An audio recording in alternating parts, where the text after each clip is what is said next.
had to go to town and get some new screws for this landing light assembly.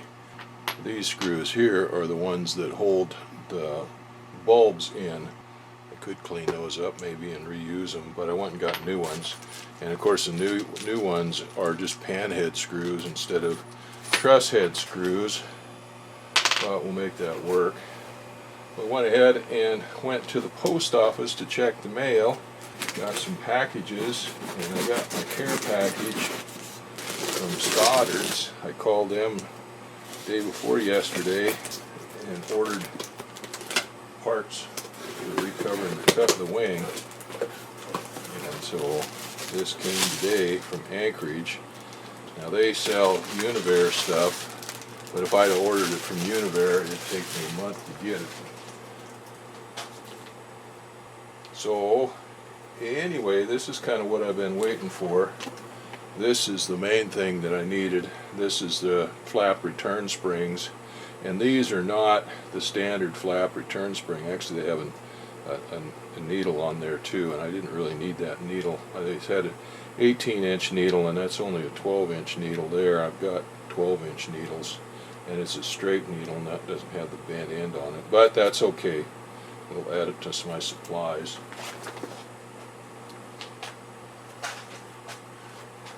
Well, here is the standard Cub flap return spring, and this mounts up onto one of the fuel tank straps against the spar, and then it came down and it had a little cable that it went onto here, and then the cable goes down about that long and goes down to the bell crank. Well, this new spring just has a long shaft on it there that goes to the bell crank, so we'll have to take that cable off and put this spring on there. Now this is not, well, it says on here Piper flap return spring, so in the catalog, in the Univair catalog, it said these were Husky flap return springs, but you could use them on a Cub with a field approval, but this has part number on it for a flap return spring, so I guess it's what they got. Anyway, they didn't have the original style, so that's good. Now, that was one thing that was holding me from putting that inboard flap false bar on, was this return spring. It's got enough gap in it on the bottom, it doesn't fit tight against the bottom of the wing there, and it's possible you could get in there and get to it, but I wasn't sure. It's easier to do if I just take that false bar off there, and then I can work on this as I need to get it hooked on there. Anyway, I got two of them. I got one for the other wing too, and I did that with a lot of these parts. I'm not doing the other wing right now, and I'm probably not going to get it done this season, this summer or this spring. I don't know. I'm already past the date. I was trying to get this airplane done so I could fly herring season, but I wound up getting into this wing a lot farther than I expected, and we wanted to be able to get going by the 9th of April. Today is the 26th of March. Pushing it, I could possibly get it done by then, but that's pushing it. But my boss, one of them, called me a couple days ago and said the herring are spawning earlier than they expected, and thought maybe wondered if I could be ready earlier. So I'm not going to be ready earlier. I got a whole bunch of these inspection rings. They go on the fabric. After you put the fabric on, they glue onto the fabric. Then you put a patch over them, and then this gets cut out, and these inspection covers go in there. So I got a bunch of new inspection covers. Some of the ones I've got are showing some corrosion, some rust on them and stuff, so time to change those out. And then we've got some patches here that go on, doublers that go over different things, and these are some more grommets that go in on the fabric after the airplane's covered. We've got these ones like this that go over where the aileron cable comes out, and then there's a cover that goes over this that screws into it, and then these go in on the lift strut attach points. And then I've got some inspection covers here. There's one square one like this that goes in just inside or outside, I can't remember, of the forward lift strut. But I'm kind of thinking I might put one of these back in the flap bay so it's easier to get up in there to that flap bell crank. And I know when I had that thing apart, when I put that wing on after I rebuilt the airplane, the fuselage, it was a heck of a thing getting my hand up in there to get that flap cable safety wired and hooked up and everything. So if I put a bigger one on there, it's not going to hurt anything, and it sure will help. Well, anyway, there's my care package. Yeah, that needle, it's going to work, but I usually use a curved needle because you've got to pull out and then you've got to hook in and go down. And anyway, so that is that little care package. I'm happy to get that stuff. Oh, yeah, now that I'm done with bare metal, I got a couple of bottles of Allodyne solution. Allodyne is a chromic acid that you coat the metal with. It makes a conversion coating to the outer layer of the aluminum to help protect it from corrosion. Use that in conjunction. I guess I could still use it on these.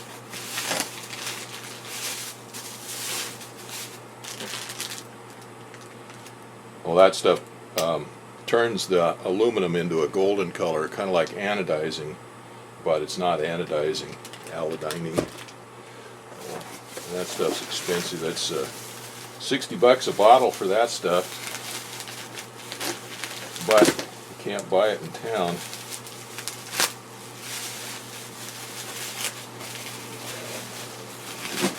I got the new flap return spring, and I got it sitting over there hooked up to the fuel tank hold down strap like it's supposed to, but it's a different flap return spring than the one that was in the airplane. It's a newer style, and it's longer. It has a longer leg on it where it goes out to tie down, hook onto the flap bell crank.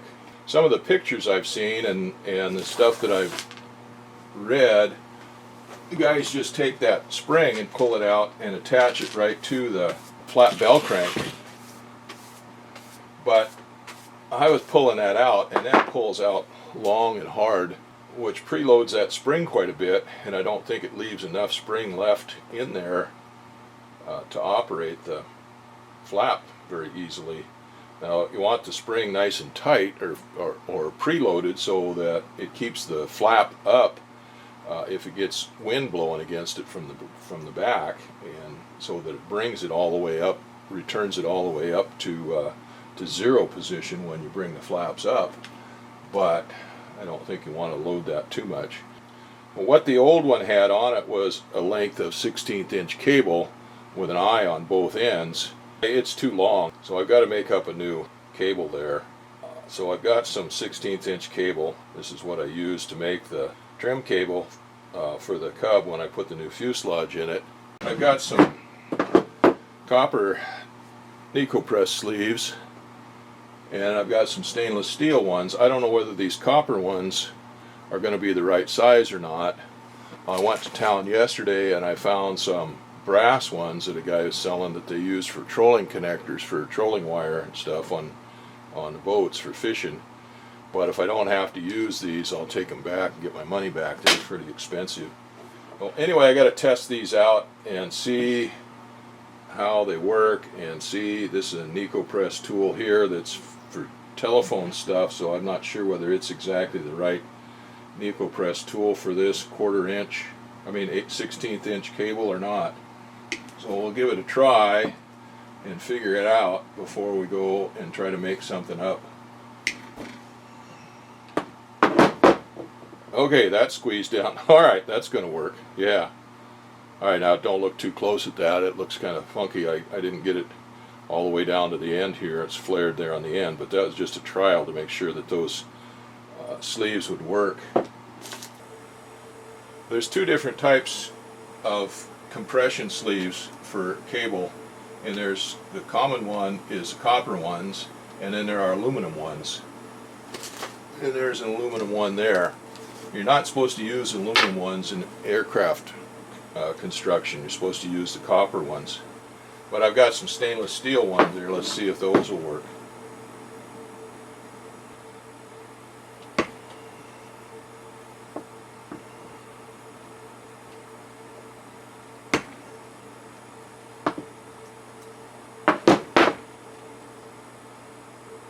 Yeah.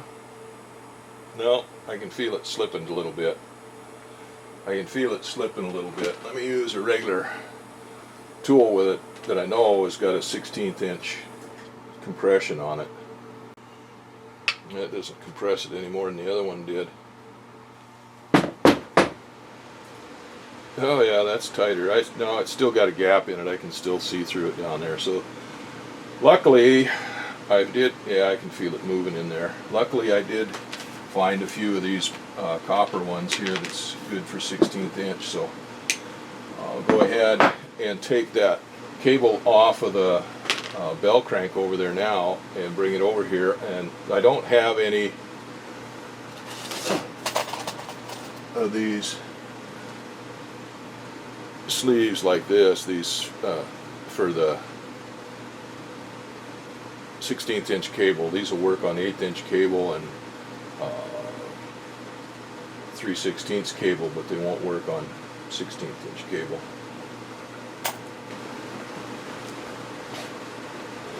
Well, here's the new spring and here's the old spring, and you can see there's a significant difference in the length of it. And this is the cable that attached to the old spring and into the bell crank.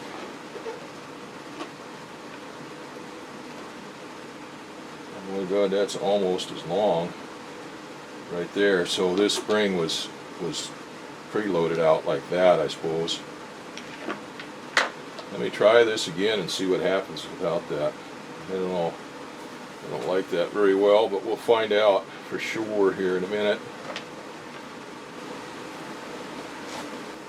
Well, I can get that to mount up, and I can pull that spring far enough to get that bracket into the bell crank. But once I do, there's no way I can move that bell crank to put the flaps down. So that's not going to work. So I'm going to go ahead and have to make something up here. Oh, I need to get these, I forget what these things are called anyway, I need to get those out of there so I can reuse them.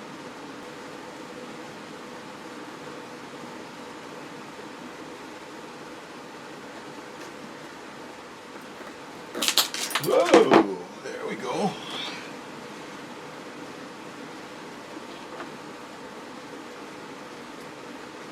All right.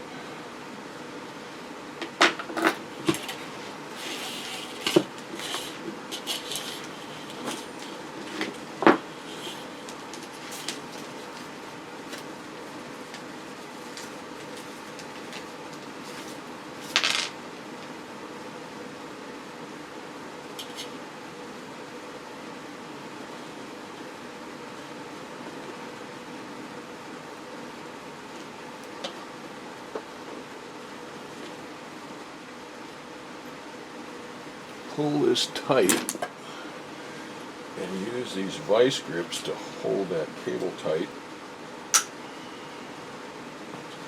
Well, I put the Nico Press tool on there. It's not going to work the way I want it to. I wanted to get that Nico Press tool down there where the vice grips are, so that when it squeezes, it compresses that direction towards the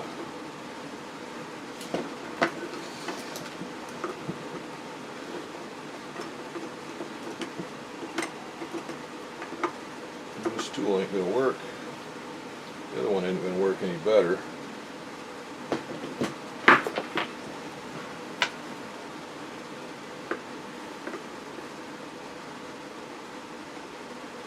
No. Let's see, I gotta figure something else out here on how to hold that thing.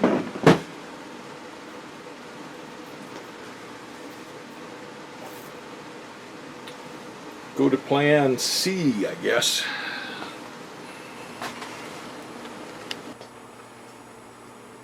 Okay, we'll try something different here. This set of NecoPress, or this NecoPress tool, Swagit tool, has followed me around for 40 years in my toolbox. Helped me make cables out in the field, in the bush, on boats, all kinds of things. It's kind of a little dirty, a little worse for wear, but it still works.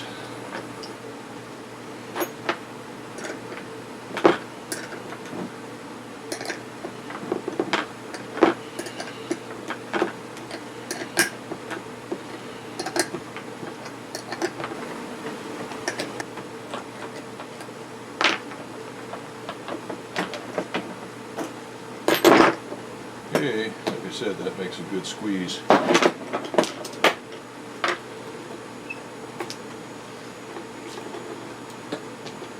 I haven't really made up a cable like this with the 16th inch cable before.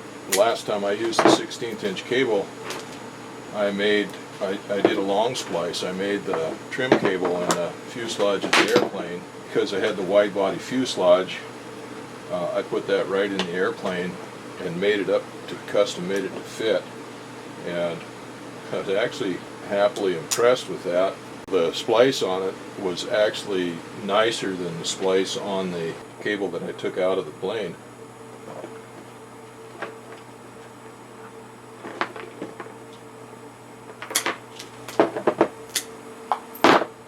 We'll see how that works.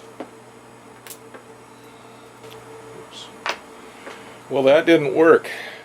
It was too long with this clevis on there. But when I took the clevis off and just put the eye of the cable on the bolt, then it seems like it's just right. The spring is preloaded, so it'll hold the flap up, but I can still move the bell crank up and down, so I can still actuate the flap, but there's a lot of resistance to it. So I think that's going to work like that. Let's go take a look. Alright, here's everything all hooked up. The spring is hooked into this strap for the fuel tank. Runs through this rib here. And then I've got the cable, and this is hooked onto the bell crank right there. Just like it was before. Now this cable coming from the flap actuator from the fuselage comes through here and hooks onto this tab, and this is the one that goes down to the flap. And I can pull that, but it's pretty stiff, so that should keep that flap up. That's pretty strong. That should bring that flap all the way up. If it's too strong, then I'll have to do something else, but so far that looks like that's the answer right there.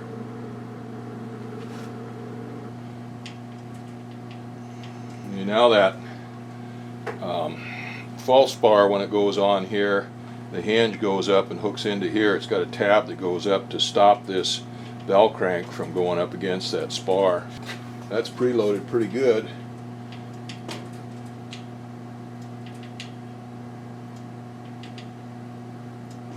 Okay, I think that's going to work.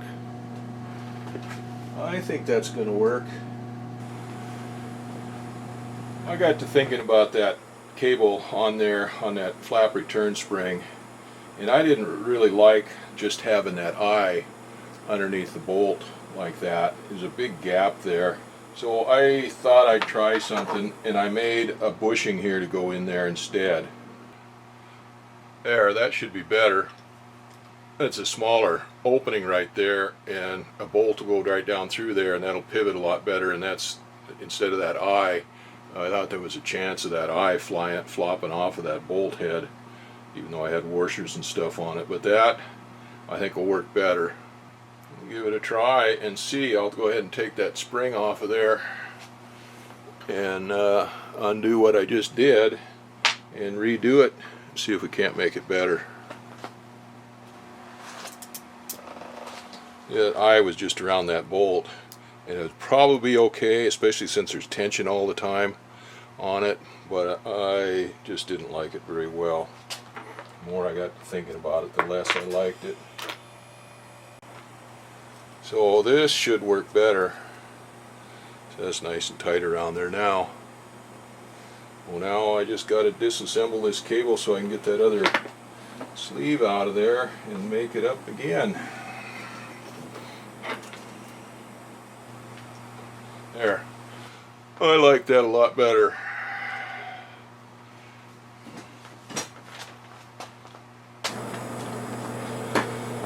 Okay, that's going to work. I like that a lot better.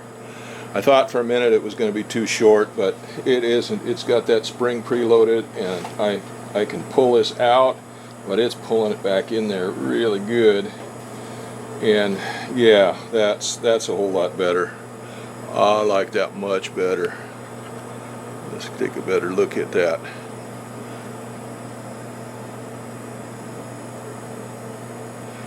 There we go. See, now that's nice and tight around there, and that bolt head fits right down on there real nice, holding that in there. And that works really good. I like that much better. I'm happy now. Okay. Well, that was a bit of a modification on the flat bell crank spring, since they don't have the original spring or didn't have it available, and this new spring is supposed to be stronger and better. I guess it's actually a spring off of Husky, but they've been using it on Piper Super Cubs and say you can use it with a field approval. It actually had a Piper part number on it when I got it from Stoddard's. That's the only ones they had. They didn't have the standard Piper one. But this spring is supposed to be a whole lot better quality and a lot stronger, and it feels strong. I mean, it takes quite a bit to pull that flap down, and it comes right back up again, so that's going to be good. So I've got to get the screws in that, and then I'll have to turn the wing over and put those little stub ribs in there in the fuel bay,